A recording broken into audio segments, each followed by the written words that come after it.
Dios les bendiga, amados hermanos. Es una alegría para mí poder estar nuevamente con ustedes y poder mirar juntos este tema que estamos mirando de escatología. Ya estuvimos mirando un poquito en la primera clase, principio de dolores. En la segunda clase estuvimos mirando el arrebatamiento de su iglesia. Y hoy nos toca la tercera clase, que sería comienzo de la tribulación, o este periodo de tiempo que va a vivir la humanidad después de que la iglesia sea arrebatada. Reitero, después que la iglesia sea arrebatada. Mucho se habla, mucho se dice, hay mucha confusión también en el tema, hay muchas voces que tratan de confundir en vez de aclarar, porque son temas como escabrosos, y si nos tuviéramos que meter en detalles, tardaríamos, no sé, 20 o 30 clases o más, el tema de la escatología. Lo que estamos mirando es son estudios muy básicos, muy elementales, pero que al menos nos da una idea en un periodo de tiempo para darnos cuenta nosotros dónde estamos ubicados y qué es lo que va a pasar después. No pretendo dar un estudio exhaustivo de escatología, vuelvo a repetir, si no tendríamos que tomar muchísimas clases y puede tornarse un poco aburrido porque nos lleva a la historia, nos lleva a analizar las semanas que habla el libro de Daniel, las 70 semanas. Entonces voy a tratar de, he tratado y voy a seguir tratando de ser lo más claro posible para que podamos comprender todos de qué estamos hablando y al menos traer un poquito más de claridad ante tanta confusión que hay hoy a través de videos, de personas que hablan y dicen y sacan sus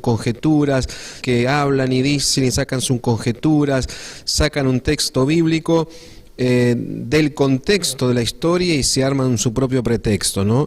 Y esto es muy peligroso. Por eso siempre la escritura la tenemos que mirar a través del contexto histórico en el cual fue escrito. No podemos sacar un texto de la Biblia para apoyar nuestros argumentos. Al contrario, tenemos que evaluar también, aquellos que nos gusta leer la Biblia o al menos estudiar el contexto de la historia en el cual fue escrito ese texto.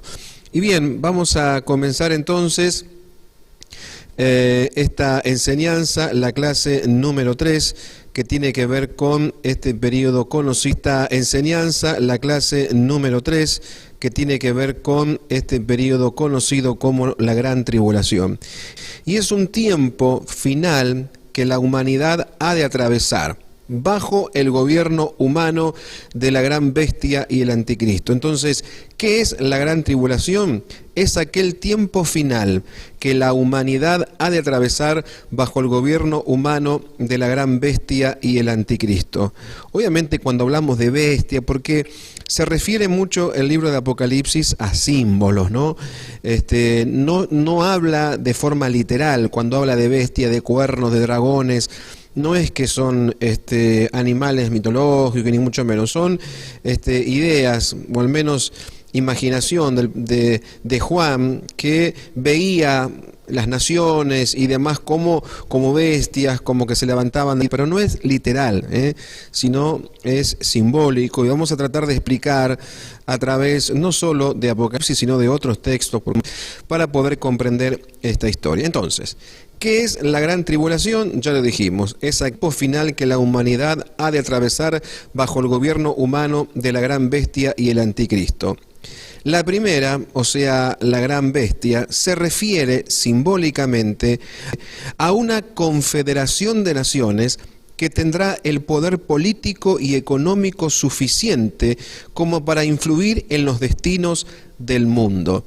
Esto lo tenemos, usted lo puede buscar en su casa, Daniel capítulo 7, verso 7 y verso 23. No lo vamos a mirar ahora, porque vuelvo a repetir, habla de muchas simbologías, pero allí está en estos textos lo que le acabo de decir, cuando se refiere a la bestia. Es una confederación de naciones que tendrá el poder político y económico suficiente, y para esto no tenemos que estudiar demasiado, basta con mirar el presente, la Unión Europea, esta confederación de naciones que se armó hace años atrás, que tiene una sola moneda y que prácticamente no hay fronteras entre ellas, entre los países. Entonces se refiere un poco a este poder político y económico que va a tener aquel gran líder que se va a levantar llegado el momento predicho por la palabra del Señor, y va a influir y va a gobernar sobre esos países.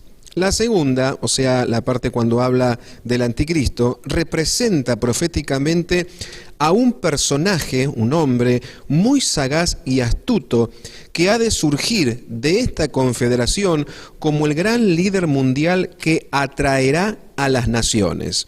De ese grupo de naciones europeas se va a levantar este gran líder que va a atraer a las naciones con un plan muy oportuno y un plan casi perfecto para la problemática de aquellos días y para la problemática que hay hoy en el mundo y que viene arrastrando esta lucha entre judíos y árabes. Por eso tenemos que mirar a Israel como el reloj de Dios. Por eso la clase anterior terminamos con esa imagen, Israel y el reloj de Dios. Por eso es importante que podamos prestar atención y que podamos estar bien atentos para que no nos para que no nos distraigamos y perdamos el hilo de la historia. Bien, entonces, estamos hablando de la gran bestia y el anticristo. La gran bestia, como resumen, es esta confederación de naciones que tiene poder político y económico para influir en los destinos del mundo.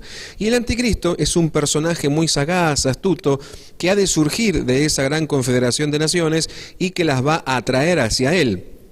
Esto lo tenemos en el libro de Daniel, capítulo 7, versículo 8, versículo 24 y versículo 25, y también hace referencia a esto en el libro de Apocalipsis, capítulo 13, verso 2 al 8.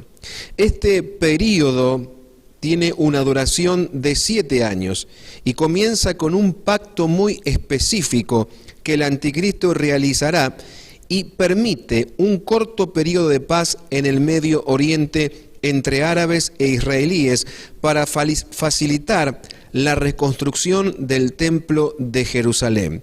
Ya se está hablando, lo he escuchado, hemos visto algunas notas, que algunos quieren nuevamente reedificar el templo de Jerusalén, pero esto va a suceder en estos primeros 3 años y medio de estos 7 años que este líder va a gobernar el mundo, y que ya las naciones están pidiendo un nuevo orden mundial. Las naciones, todas prácticamente, los grandes líderes están pidiendo casi a gritos un reordenamiento mundial, y esto de la pandemia del coronavirus es una preparación también y va a llevar a que el famoso nuevo orden mundial se establezca, vuelvo a repetir, después que la iglesia sea arrebatada, cuando los miles y miles de millones de personas desaparezcan en un momento a otro, va a crearse una gran crisis mundial que va a desorientar a todos, pues entonces ahí es el momento propicio para que aparezca este gran líder carismático que va a traer la solución aparente a todos los problemas de la humanidad, al hambre, a las guerras. Por eso habla de que su periodo de tiempo de gobierno serán 7 años y que está dividido en 2 periodos, 3 años y medio y el segundo periodo de 3 años y medio. En el primer periodo de 3 años y medio, habrá lo que le acabo de contar, una paz, habrá una tranquilidad y hará un pacto entre árabes e israelíes para traer la paz entre ellos. El profeta Daniel, al preguntar a Dios acerca de los tiempos finales para la purificación y santificación de Israel, recibe una palabra divina conocida como las 70 semanas de Daniel. Esto lo encontramos en el libro de Daniel, capítulo 9, verso 24 al 27. Y es precisamente la última semana profética de lo que leemos allí en el libro de Daniel, lo que se refiere al pacto mencionado y al inicio del gobierno del anticristo. Esto lo tenemos en el libro de Daniel. Vamos a tratar de buscar en esta noche, usted busque en su Biblia, yo buscaré en la mía. El libro de Daniel, miramos entonces en el capítulo número 9, Allí vamos a encontrar una referencia muy clara sobre lo que estamos mirando. 9:27 dice: y por otra semana confirmará el pacto con muchos. A la mitad de la semana hará cesar el sacrificio y la ofrenda. Después, con la muchedumbre de las abominaciones, vendrá el desolador, hasta que venga la consumación y lo que está determinado se derrame sobre el Consolador. Bien, lo que está haciendo referencia a este pasaje del capítulo 9, verso 27, está hablando de la última semana en esta profecía que Daniel tuvo, que no es la semana de 7 días como lo conocemos nosotros, sino que se está refiriendo a 7 años, una semana como un periodo de 7 años. Es precisamente en esta última semana que van a ocurrir estas cosas, ¿no? A la mitad de este periodo, exactamente a los 3 años y medio, el líder mundial se va a descubrir ante las naciones tal cual es. Ya no será ese líder carismático, lindo, que traiga paz y seguridad, sino que se va a mostrar tal cual es y dará comienzo a la más terrible y temible de las persecuciones contra todos aquellos que rechacen su autoridad y no lo divinicen como el moderno Nerón, conforme Apocalipsis capítulo 13, versículo 5. Y ahí es, en este periodo de tiempo donde este hombre se va a mostrar tal cual es, como la encarnación misma de Satanás, donde va a perseguir a aquellas personas que estén en contra del nuevo orden mundial, que estén en contra, porque van a haber personas, los cristianos que se han quedado, serán aquellos que habla la Biblia y menciona que son los que van a estar viviendo en aquellos tiempos, porque vamos a repetir, la iglesia va a ser arrebatada.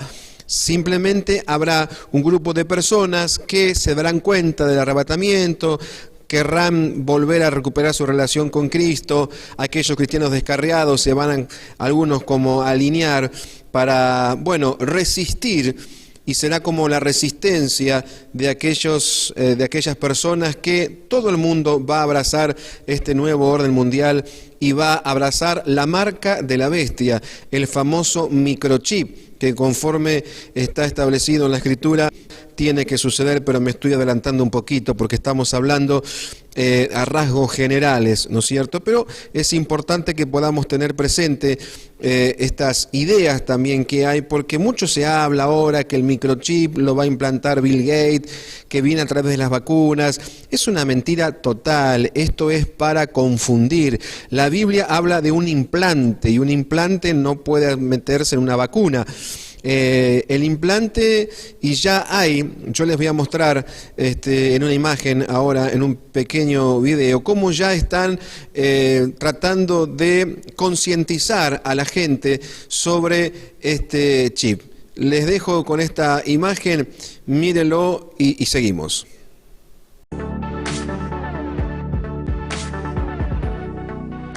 Una empresa de Wisconsin va a comenzar a implantarle microchips en las manos a sus empleados para, según dice, hacerles la vida más fácil en la oficina. Diego Arias nos explica. Es del tamaño de un grano de arroz e implantarlo solo duele un poco más que cualquier inyección, pero este microchip le permite a quien lo tenga dentro de la mano abrir puertas, utilizar la impresora y pagar por comida. Three Square Market, una empresa que fabrica máquinas expendedoras en Wisconsin, se convertirá en la primera compañía en Estados Unidos en implantarle este microchip a 50 de sus empleados. Eso de entrar algo en mi piel como que no me convence. La controversia no se ha hecho esperar. Algunos temen un microchip pueda violar la privacidad de los empleados, pero los promotores de la tecnología dicen se trata simplemente de hacer su vida más fácil en la oficina. Este empresario dominicano ve los beneficios. No me aterra para nada, sería más bien como reconocer que es el futuro, que la tecnología es lo que va a simplificar muchas de las cosas. Si esta tecnología es el futuro, ya no necesitaríamos de estas tarjetas magnéticas para abrir puertas, pero algunos expertos en tecnología aseguran esto podría abrir una caja de Pandora. Aunque dicen que no, sí, tiene información, tú puedes crear un clon del lector y hackearlo. Esta experta no se opone a la tecnología, pero dice es importante entender a lo que se está exponiendo. Lo más importante es que sea seguro y que quizás hay alguna forma de deactivarlo cuando uno quiera. La empresa promotora asegura que optar por el chip es voluntario y que no tiene la capacidad GPS, por lo que será imposible rastrear los pasos de sus empleados. Y retirar el chip sería tan sencillo como remover una astilla de la piel. ¿Ve? ¿Se da cuenta cómo ya están implantando de alguna manera en la mano, en este caso, como algo que es bueno, le ponen buena música, lo hacen como que es, es lo más, es lo último, y sin darse cuenta, o al menos sin conocer la intención que hay detrás, que es un control total. Por eso la persona que se implante este microchip, ya no existirá el dinero como lo conocemos ahora, no existirán las tarjetas de crédito, toda mi información financiera estará colocada en ese microchip, donde no se lo van a poder quitar. Una vez que se lo implanta, no se lo van a poder quitar. Entonces uno va a pasar la mano o el escáner, le pondrán en la frente. ¿Vio cómo ahora están controlando con la fiebre? Uno se acerca a un control y de repente le ponen como una pistolita en la frente y ahí le toman la temperatura. Bueno, algo así le van a poner y allí van a tener todos los datos suyos de la situación financiera, dónde vive, qué edad tiene, todos los datos que usted pueda tener hoy van a estar grabados en ese microchip. Y la persona que vaya a comprar algo, pues pasará su mano por el escáner o pondrá la pistola esa en la frente y le debitarán de su cuenta del banco. Entonces, todo esto habla de un control y de un dominio de esta gran computadora que mencionaba estos días, estas clases atrás, y que tiene que ver con una gran computadora que también se denomina la bestia y que está en Bruselas, donde será el centro económico donde todos los datos de los humanos estará procesado en esa gran y mega computadora que tiene como 3-4 pisos, es inmensa. Le voy a mostrar una foto, mire, así es.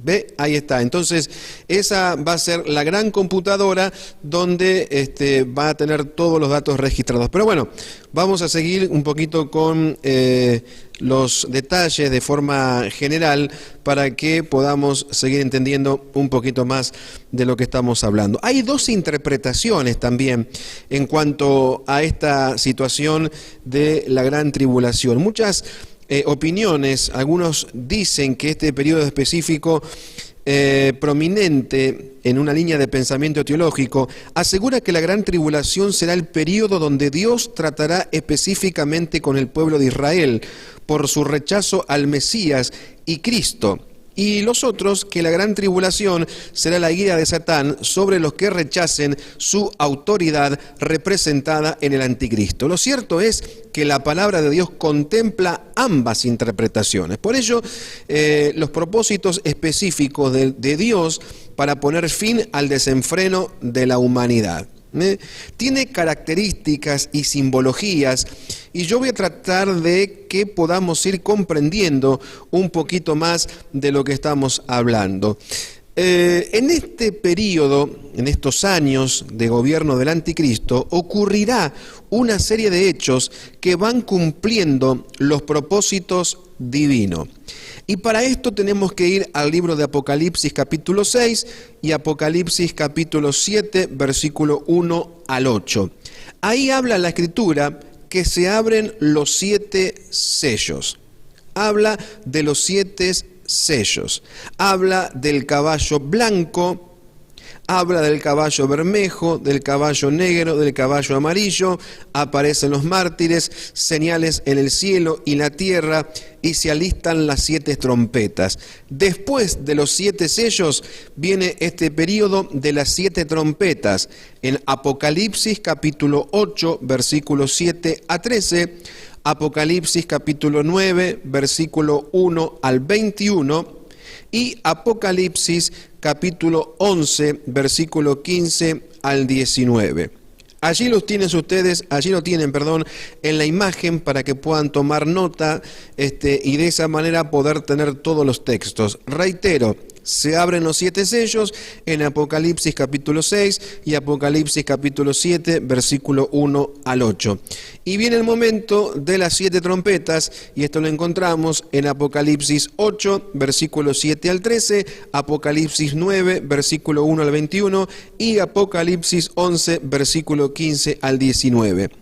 En el periodo de tiempo donde sonarán las 7 trompetas, que no son los ruidos que escuchamos ahora en diferentes partes del mundo, que todo el mundo se sorprende y exclama que son las trompetas del Apocalipsis, nada tiene que ver con la realidad. Lo que sí tiene que ver con la realidad es lo que dice la Biblia, y en este caso me habla de que estas 7 trompetas ocurrirán en ese periodo de tiempo de la gran tribulación y tendrá manifestaciones en el clima. Habrá granizo, fuego, sangre, el mar se convertirá en sangre, cae una gran estrella ardiendo, se oscurece el sol, la luna, las estrellas.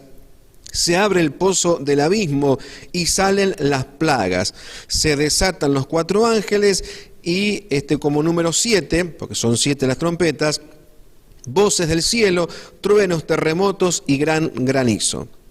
Entonces, el punto número 1, granizo, fuego y sangre. 2, la segunda trompeta, el mar se convierte en sangre. 3, cae una gran estrella ardiendo. 4, se oscurece el sol, la luna y las estrellas. 5, se abre el pozo del abismo y salen las plagas. 6, se desatan los 4 ángeles. 7, voces del cielo y truenos, terremotos y gran granizo. Y a partir de allí aparecen también 7 personajes. En Apocalipsis capítulo 12 y capítulo 13 tenemos el primer personaje, es la mujer con la corona de 2 estrellas, que hace una referencia al pueblo de Israel.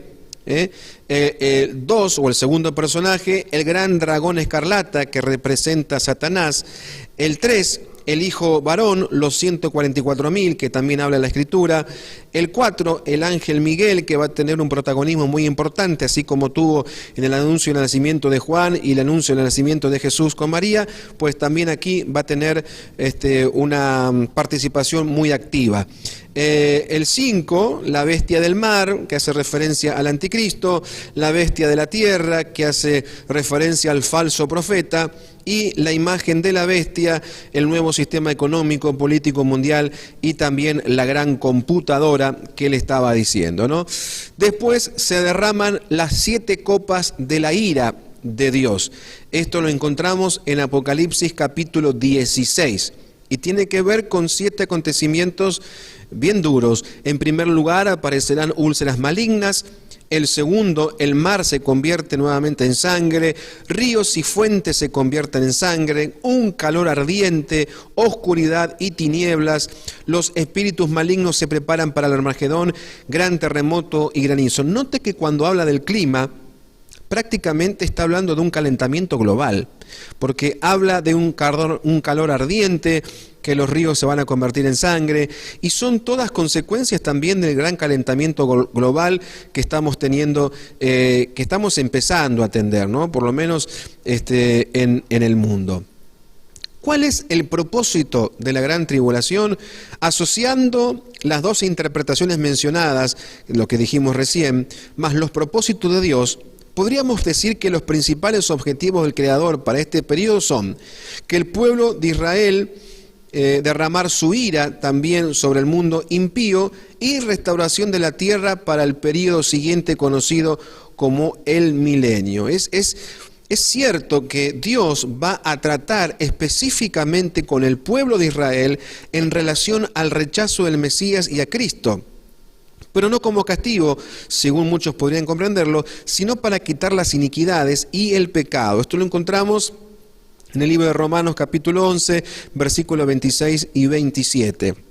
De esta manera, Dios prepara a la nación de Israel para aceptar y recibir al Mesías, al único y verdadero.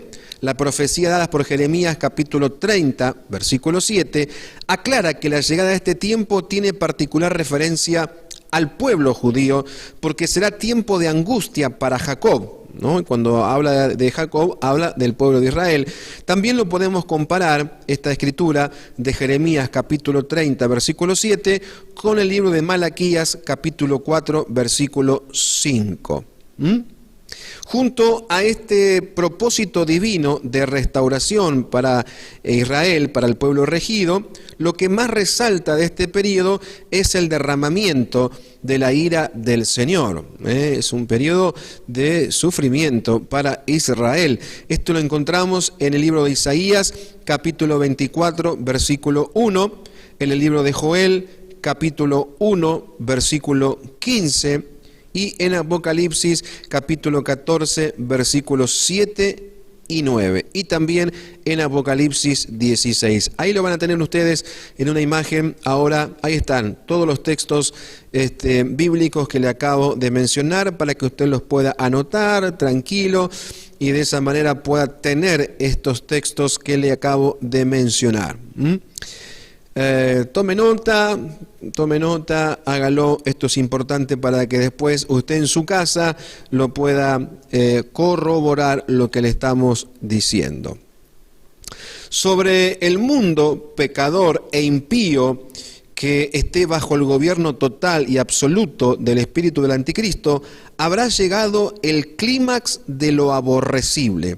Dios permitirá como parte de sus propósitos la persecución que el anticristo ha de desatar sobre el pueblo de Israel por continuar siendo testigo de un único y verdadero Dios, y sobre los 144.000 sellados de las 12 tribus de Israel que han de creer y aceptar a Jesús como el Mesías, y quienes en este tiempo estarán dando de una manera asombrosa testimonio de ello. Y también recuerde en la otra interpretación que no se refiere solo a Israel, sino que se va a perseguir, como mencionaba anteriormente, aquellos que estén en contra de este sistema del nuevo orden mundial y que estén en contra de la marca del implante del microchips.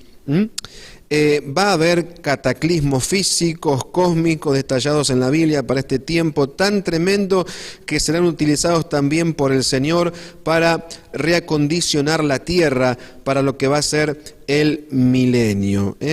Durante este hermoso periodo, ya anunciado por los profetas del Antiguo Testamento, la tierra será un vergel. Jesús ha de gobernar desde Jerusalén junto a sus santos por un espacio de 1000 años, pero ya me estoy adelantando a la clase que viene. Espero que no se haya confundido mucho. De todas maneras, usted lo puede ver después en YouTube. Ya le vamos a ver el link, estará puesto en la página de Facebook para que usted pueda seguir con mayor detalle esta serie de estos estudios que estamos mirando en esta clase número 3 sobre la gran tribulación. Y esto nos sitúa ahora en lo que tiene que ver con, los 7 sellos. Los 7 sellos que menciona la Escritura allí en el libro de Apocalipsis capítulo 6 y Apocalipsis capítulo 7, versículo 1 a 8. Y comienza en estos 7 sellos con un caballo blanco. Un caballo blanco simbolizando la religiosidad. ¿Quién es el jinete del caballo blanco del capítulo 6? Bueno, vamos a tratar con la ayuda del Señor de contarle lo que dice la Escritura en referencia a este caballo blanco, porque también hay mucha confusión. Algunos dicen que es Cristo, otros dicen que es el anticristo. Pues vamos a ver lo que dice la Escritura, que es la fuente verdadera para poder pararnos en este tiempo y poder saber qué es lo correcto y lo incorrecto. Entonces, estamos mirando el caballo blanco. Se ha dicho erróneamente que este jinete del caballo blanco de Apocalipsis 6 es el Señor Jesucristo. Quiero aclarar que esta interpretación es errónea, no corresponde, por cuanto el análisis del versículo con referencia a esa idea no resiste un contexto bíblico. Mire, le voy a contar las razones para considerar errónea tal interpretación. Primero, si usted quiere anotarlo, porque es importante también tener presente esto. El caballo blanco que habla Apocalipsis 6 no es Cristo, no es el Señor. En Apocalipsis capítulo 6, versículo 1 leemos que es el Cordero, Jesús, quien abre el primer sello, y al abrir el primer sello se ordena al jinete del caballo blanco que salga a la escena apocalíptica de tal modo que en sí mismo no puede ser el Cordero de Dios. Porque el Cordero de Dios, o sea, Jesús, le da la orden de que salga en ese momento y en ese contexto del tiempo y la historia. Después, en Apocalipsis, capítulo 19, versículo 11, también podemos hacer un paralelo con el libro de Mateo, capítulo 24, versículos 29 a 30, y vemos a Cristo en un caballo blanco en el momento de su futura segunda venida. Pero el hecho de que Cristo monte un caballo blanco en Apocalipsis 19 no es argumento suficiente para sostener que el jinete de Apocalipsis 6, verso 2, sea también Cristo. Más aún, siendo que no coinciden las descripciones que se hacen de los dos jinetes en ambos capítulos. No tiene nada que ver. Por eso, los sellos tienen su efecto directamente en la tierra, antes de la segunda venida de Cristo, puesto que Cristo volverá a la tierra en el futuro cuando se cumpla Apocalipsis 19 y Mateo capítulo 24. La segunda venida de Cristo tiene que ver ya cuando Él venga con poder y gloria para establecer su reino en la tierra. Por tanto, les decía que Apocalipsis capítulo 6, versículo 1, no se nos habla de Jesús. Por aún no es el momento secuencial para que Cristo aparezca en la tierra en la forma que prometió regresar. ¿Se acuerdan cómo prometió regresar? Diciendo que como le hemos visto ir al cielo, así va a venir, de una forma literal y física y visible, para que todo el mundo pueda verlo. Esto lo encontramos en el libro de Hechos. Hay una expresión muy tremenda también del versículo 9 al 11. Encontramos pues esta otra razón para rechazar la identificación del primer jinete con Cristo. No hay ningún pasaje bíblico que sirva de respaldo de tal mala interpretación. Hay otros que han invocado un texto de la Escritura que se encuentra en Habacuc, capítulo 3, versículo 9, para defender esta interpretación y afirmar que Cristo sí es dicho jinete, por cuanto el pasaje de Habacuc dice: se descubrió enteramente tu arco, los juramentos a las tribus fueron palabra segura, y muchos señalan que siendo esta profecía de Habacuc para la tribulación, entonces hay suficiente razón para identificar al Señor Jesús en el primer jinete que porta el arco. No. Sin embargo, debemos señalar que el arco es utilizado en muchos otros pasajes bíblicos como un signo de poder militar, identificándose que cuando Dios rompe el arco de tal o cual nación es porque vence su poder militar. Está refiriéndose a un poder militar, el arco. Jeremías capítulo 49, verso 35 y 51 y 56, también en el libro de Ezequiel, capítulo 39, versículo 3, en todos estos pasajes vemos que cuando se usa arco es un símbolo del poder militar que es derrotado por el Señor. ¿Se entiende? Entonces, el primer jinete de Apocalipsis, este primer jinete, debemos comprender que se trata del anticristo, quien es también llamado el cuerno pequeño en el libro de Daniel, capítulo 7. Pero a tal punto dicho personaje aparentará falsamente ser el Mesías, esperado por Israel, de tal modo que la profecía lo señala a este líder europeo como un falso pastor. Resulta fascinante en este sentido analizar las profecías como la de Zacarías 11:16, que también refieren a este primer jinete del libro de Apocalipsis que estamos estudiando, o príncipe, en este caso se lo menciona en el libro de Daniel, capítulo 9, versículo 27, o anticristo, como primera de Juan, capítulo 2, verso 18, o primer bestia en Apocalipsis capítulo 13. Estos textos se refieren al mismo personaje. Bien, dice la profecía de Zacarías respecto a este primer jinete o falso Mesías en Zacarías capítulo 11, versículo 16 al 17, dice: porque he aquí, yo levanto en la tierra un pastor que no visitará las perdidas, ni buscará la pequeña, ni curará la perniquebrada, ni llevará la cansada a cuesta, sino que comerá la carne de la gorda y romperá sus pezuñas. Ay del pastor inútil que abandona el ganado, hiera la espada su brazo, y su ojo derecho del todo se secará su brazo, y su ojo derecho será enteramente escurecido. Mire, esta profecía de Zacarías deja ver dos cosas que son sumamente importantes.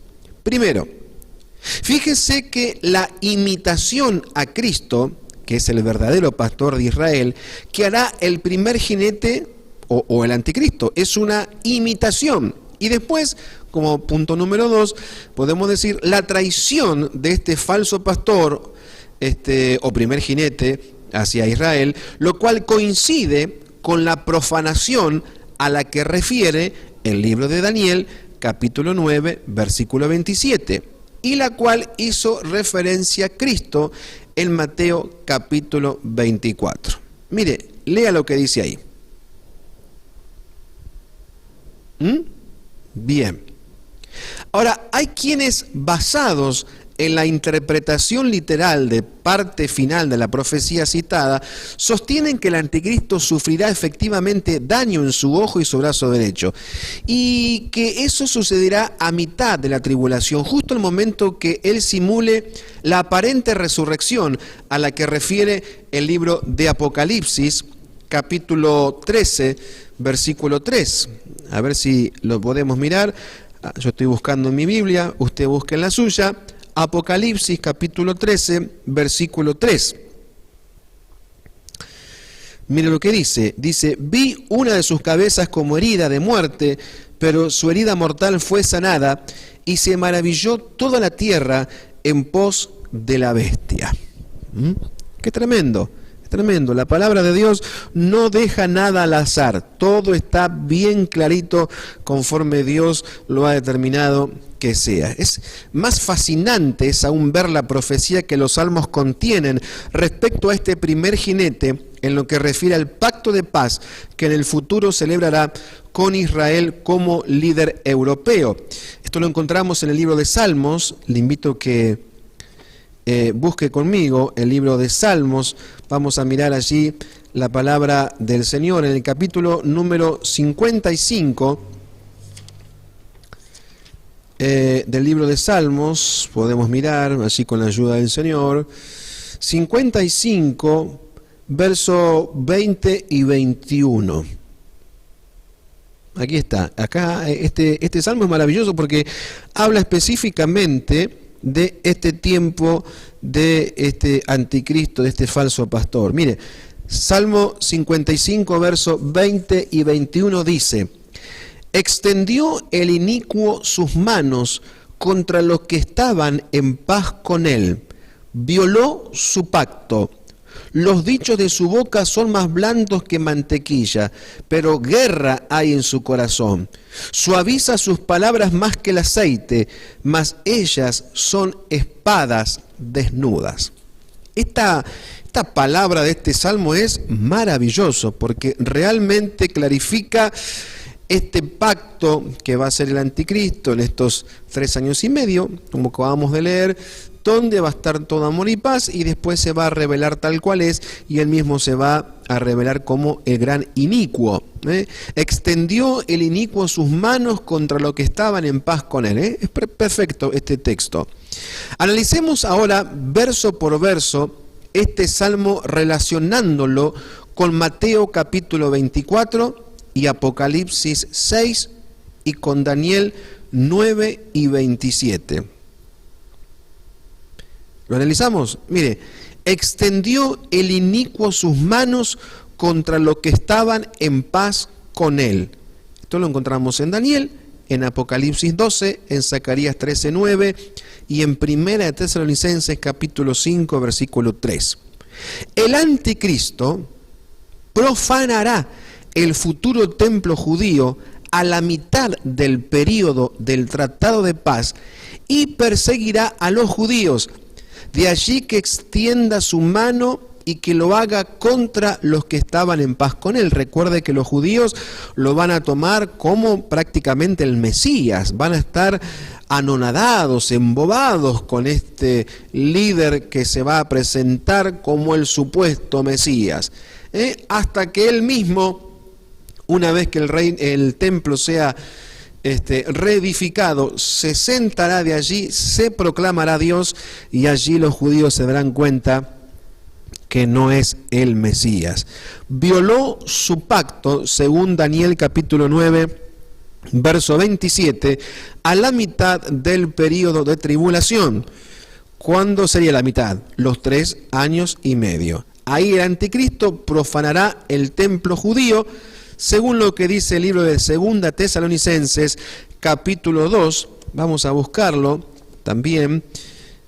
Segunda Tesalonicenses, yo estoy buscando en mi Biblia, usted busque en la suya. Segunda de Tesalonicenses, capítulo 2, versículo 4. Y acá lo dice bien claro, ¿no? El subtítulo es Manifestación del hombre del pecado, el cual se opone y se levanta contra todo lo que se llama Dios o es objeto de culto, tanto que se sienta en el templo de Dios como Dios, haciéndose pasar por Dios. ¿Se da cuenta? Entonces allí los judíos, como quien dice, le va a caer la ficha. Les va a caer la ficha de realmente quién es este ser siniestro, conforme a lo que leímos recién. También podemos agregar en Zacarías capítulo 13, versículo 9, y también Apocalipsis capítulo 12.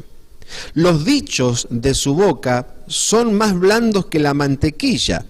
Y mire, según Mateo 24:5, el engaño prevalecerá durante el período de tribulación, siendo muchos los que serán persuadidos a no creer en Dios. Según la escritura en Daniel capítulo 9, verso 27, el primer jinete será capaz de lograr la paz en Medio Oriente. La diplomacia será sin duda una de sus mayores aparentes virtudes.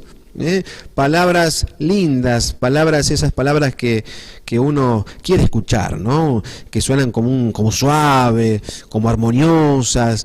Es lo que este hombre va a utilizar para hacerse, no sé si conocen la expresión salamero, ¿no? Como para hacer el que dice palabras bonitas, pero no porque las siente, sino porque quiere llegar a otro o lograr algo con esa persona o sacarle algo a esa persona, ¿no? La diplomacia será seguramente su mayor virtud. Pero, como leímos recién, guerra hay en su corazón, y esto está bien claro en Apocalipsis capítulo 6, verso 13, nos muestra la verdadera identidad de quien estaba sobre el caballo blanco y su verdadero mensaje: guerra y muerte. Guerra y muerte. Y lo tenemos en Tesalonicenses capítulo 5, versículo 3. Dice que cuando digan paz, entonces viene destrucción.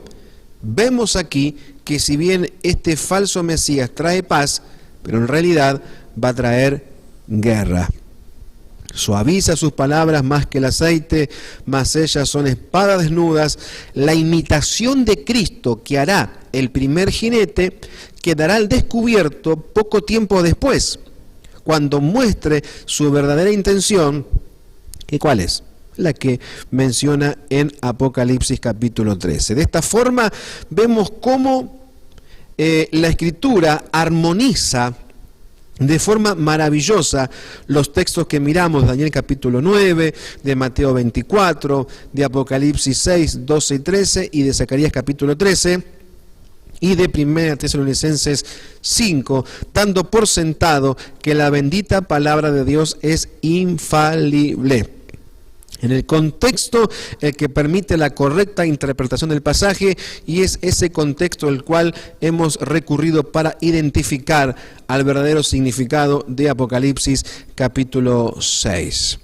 Wow, la verdad que creo que he tratado de ser lo más claro posible dentro de estos sellos, estos 7 sellos que se van a abrir, y ya hemos mirado entonces el caballo blanco, no es Cristo. Hemos argumentado bíblicamente le he contado y le he mostrado cómo bíblicamente podemos reafirmar que no es Cristo, sino que será el anticristo, el falso pastor, el que engañará al mundo con un sistema tremendo de religiosidad.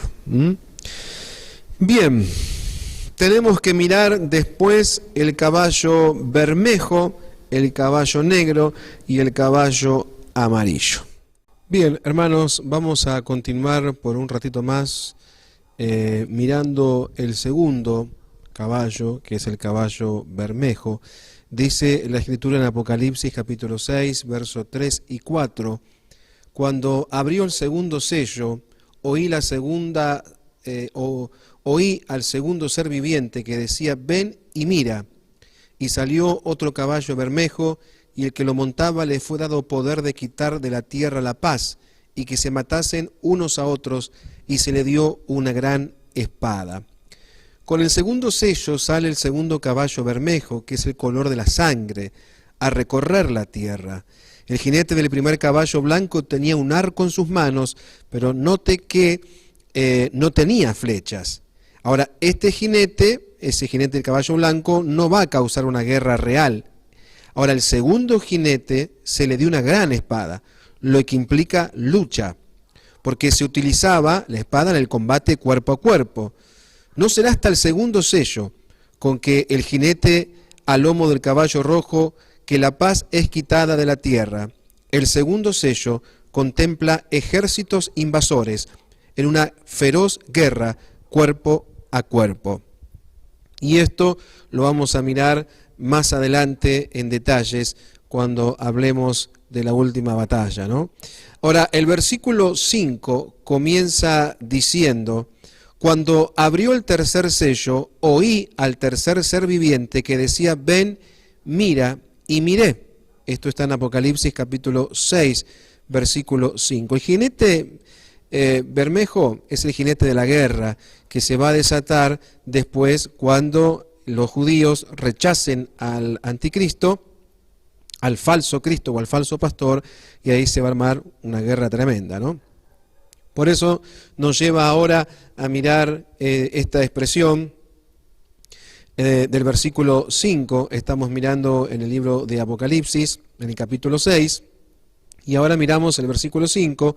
Juan menciona otra vez que oyó, miró y vio, reitera e implica su sentido de la vista, del oído, para enfatizar la realidad de su experiencia. Y la segunda parte del versículo 5 y también el versículo 6 nos dicen en la última parte del 5, he aquí un caballo negro y el que lo montaba tenía una balanza en la mano. Y oí, el verso 6, una voz de en medio de los 4 seres vivientes que decía, 2 libras de trigo por 1 denario y 6 libras de cebada por 1 denario. Pero no dañes el aceite ni el vino. Esto está en Apocalipsis capítulo 6, versos 5 y 6. El color de este caballo negro indica el color del luto. Esto lo podemos verificar en el Antiguo Testamento, expresado por los profetas Jeremías en el capítulo 4, versículo 28, en Malaquías capítulo 3, versículo 14. En estos textos bíblicos se menciona el color negro como el luto y también nos habla de hambre. En otro libro del Antiguo Testamento, escrito también por Jeremías, llamado Lamentaciones, en el capítulo 4, versículo 8, leemos lo siguiente. Oscuro más que la negrura es su aspecto, no los conocen por las calles, su piel está pegada a su hueso, seca como un palo. Esto está hablando del hambre. El caballo negro con su jinete nos habla de una hambruna que vendrá sobre la tierra, una hambruna mundial, debido a la extrema escasez de alimentos que suele ser la consecuencia de una guerra. Pero esta situación no tendrá precedente alguno en la historia universal, porque jamás se ha visto a todas las naciones afectadas al mismo tiempo. El historiador griego Heródoto habló de una medida de cebada o de trigo como la ración de consumo diario de un soldado. Un denario era aquella moneda romana que equivalía al salario por un día de trabajo. Así es que el trabajador no podrá mantener a su familia en aquel día. Fíjese entonces la medida de cebada de trigo como ración de consumo diaria. Y ahora 1 denario era lo que costaba el salario del día.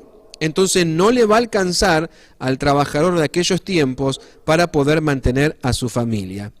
El aceite y el vino son símbolos de los lujos que solamente serán disfrutados por personas sin dificultades económicas, en este caso los ricos, ¿no? El aceite correspondería a lo que llamamos artículos de belleza, que en tiempos de guerra y posguerra solamente pueden ser adquiridos por los más pudientes, por ser denominados artículos de lujo. El vino estará presente en abundancia, no habrá suficiente comida, pero no faltará el vino, aunque el disfrute será solo para aquellos que podrán pagar su exorbitante precio. Nótese que la ración de comida iba a ser lo que iba a valer, digamos, el plato de comida iba a valer lo que vale el trabajo de todo un día. Para ese solo trabajador, imagínense si tiene que mantener su familia. Durante la Segunda Guerra Mundial, las personas con recursos económicos, en este caso los ricos, en su gran mayoría, podían obtener carne. Ellos conseguían cualquier cosa, lo que les parecía. Los ricos siempre podrán obtener lo mejor. Mientras que las personas de poco con unos recursos, los pobres, tienen que conformarse con ser ingeniosos y creativos para paliar el hambre y suplir al menos sus necesidades básicas. Por lo que leemos aquí, en el capítulo 6 de Apocalipsis, vemos que no va a cambiar nada. Simplemente se va a agravar todo lo que ya tenemos hoy, ¿no? Las cosas en el futuro, ¿cierto?, en ese tiempo, serán más o menos lo mismo que ahora. Nada más, vuelvo a repetir, que mucho más grave, porque esto no va a ocurrir en 2 o 3 o 4 o 5 países, sino que va a ser el mundo entero, ¿no? Esto es importante tomarlo en cuenta también.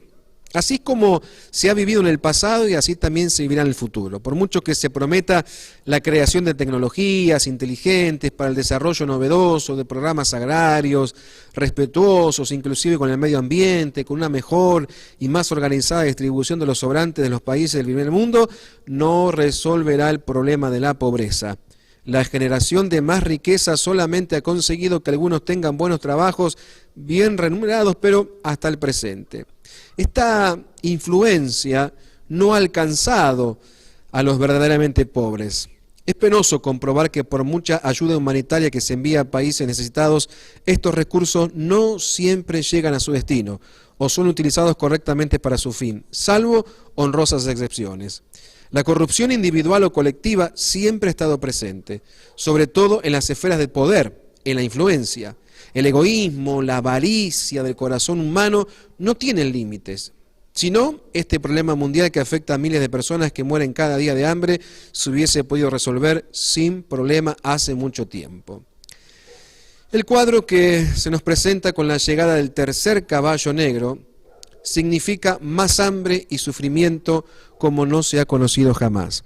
La única razón por la cual nos hemos explayado un poco más sobre esta terrible situación que ocurrirá en un futuro es que hay suficientes indicios para poder comprender la magnitud de esta profecía. Hoy por hoy ya hay millones que carecen de lo que el primer mundo llamamos artículos de primera necesidad. Los pobres siempre lo han sabido, pero en este tiempo será a escala mundial. Tremendo. Millones de personas no saben lo que es vivir sin hambre. Miles mueren cada día, no de enfermedad, sino de hambre y mala nutrición. Pero nada será comparado a lo que sucederá un día. El paso del caballo negro del Apocalipsis capítulo 6, el hambre siempre sigue la guerra. Y ahora, en los versículos 7 y 8, tenemos el cuarto sello en este capítulo que leemos. Verso 7. Cuando abrió el cuarto sello, oí la voz del cuarto ser viviente que decía, ven y mira. Miré, y he aquí un caballo amarillo, y el que lo montaba tenía por nombre Muerte, y el Hades le seguía. Y le fue dada potestad sobre la cuarta parte de la tierra para matar con espada, con hambre, con mortandad y con las fieras de la tierra. Así se describe a una enfermedad, a una plaga de proporciones catastróficas que consumirá una cuarta parte de la población de la tierra. No habrá suficiente medicina, antibiótico o penicilina para curar todos los afectados en ese tiempo. Fíjese lo que está pasando ahora con el coronavirus, que es en una escala menor, aunque son cientos y miles de muertos. No hay medicina, no hay antibiótico, no hay nada que pueda curar hasta el momento. Por eso es que lo que vemos con esta pandemia es lo que será potenciado mucho más en aquellos tiempos de la gran tribulación. Tenía por nombre muerte, dice el texto. Debemos resaltar o notar que aquí se le da al jinete el nombre muerte, pero escrito con mayúscula. En un momento, quizás más adelante, vamos a hablar un poquito más de lo que significa en este caso esta expresión, pero no quiero ahora detenerme aquí, sino mirar que el apóstol Juan ha descrito en su libro profético, el Apocalipsis, una gran escena que vio y oyó en el cielo. Nos ha relatado cómo estos 4 jinetes salieron en estampida, uno tras otro, según Jesucristo abría los 4 primeros sellos y así les ordenaba hacer. Deseamos mencionar como conclusión las palabras de Jesucristo registradas en el Evangelio de Mateo capítulo 24, versículo 5, para ir terminando ya, donde Jesús habla de las señales antes del fin, lo que miramos en la primera clase. Dijo, porque vendrán muchos en mi nombre, diciendo, yo soy el Cristo, y a muchos engañarán. Estas palabras forman parte de su discurso en el Monte de los Olivos, lo vimos en la primera clase. Ahora, es interesante observar la secuencia de sus palabras. Él dijo en primer lugar, porque vendrán muchos en mi nombre diciendo, yo soy el Cristo, y a muchos engañarán. Esa sería la representación del jinete del caballo blanco, o el anticristo, que será pasar por el Salvador del mundo, pero será trucho, ¿no? Y oiréis de guerras y rumores de guerra.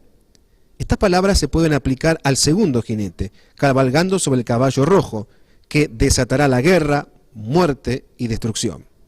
Luego dijo, mirad, que no os turbéis, y continuó diciendo, porque se levantará nación contra nación, reino contra reino, y habrá pestes y hambres. Esta es la descripción del tercer caballo, el caballo negro que sembrará hambre en el mundo, y habrá pestes. Ese es el cuarto caballo de color amarillo, y terremotos en diferentes lugares, y todo esto será principio de dolores. Es el comienzo del período de la gran tribulación sobre la tierra. El Señor Jesucristo anunció en su discurso en el Monte de los Olivos lo que años más tarde le sería revelado a Juan en la isla de Patmos. Esto es tremendo. Lo que acabamos de ver o de escuchar también tiene que ver con los 7 sellos, los 4 caballos del Apocalipsis y luego las señales en el cielo, los mártires, y vamos a mirar en la próxima clase las 7 trompetas. Las 7 trompetas. La clase de hoy tuvo que ver con la gran tribulación, cómo será ese periodo, miramos los 7 sellos y vamos a estar mirando en la próxima clase las 7 trompetas y los 7 personajes que aparecen, y ya vamos a mirar un poquito más también algunas cualidades que va a tener este hombre que es el falso pastor del mundo, que será denominado el anticristo, contrario a Cristo, al verdadero Jesús nuestro Salvador. Amados, espero que haya sido de bendición. Ustedes van a encontrar después el video en nuestro canal de YouTube para que puedan mirarlo con mayor detenimiento, analizarlo. Si quieren hacer algún comentario, suscríbase a nuestro canal de YouTube. Allí ustedes nos pueden encontrar y de esa manera poder estar con mayor claridad. Si el mensaje no lo pudieron escuchar o fue muy rápido, ustedes me pueden encontrar en YouTube como Pastor Ariel Migón M&M Urundel. Allí usted pone en YouTube Pastor Ariel Migón M&M Urundel. Suscríbase, por favor, anótese, suscríbase, y ahí le va a llegar a usted la notificación cuando vayamos subiendo videos de las enseñanzas o de las reuniones que vamos a ir poniendo en nuestro canal de YouTube. Amados, muchísimas gracias por estar con nosotros, por acompañarnos en este tiempo, en esta clase que hemos estado mirando el punto número 3, la gran tribulación. Recuerde que miramos principio de dolores, miramos el arrebatamiento y ahora estamos en la gran tribulación. Que después vamos a mirar, porque estamos mirando la tribulación universal, pero después, vamos a mirar otro periodo de tiempo también, que es importante en el ámbito de la escatología. Un abrazo grande, Dios les bendiga y los espero entonces por nuestro Facebook o en nuestro canal de YouTube, Pastor Ariel Migón, MCIM Urundel. Dios les bendiga y muchas gracias por habernos acompañado.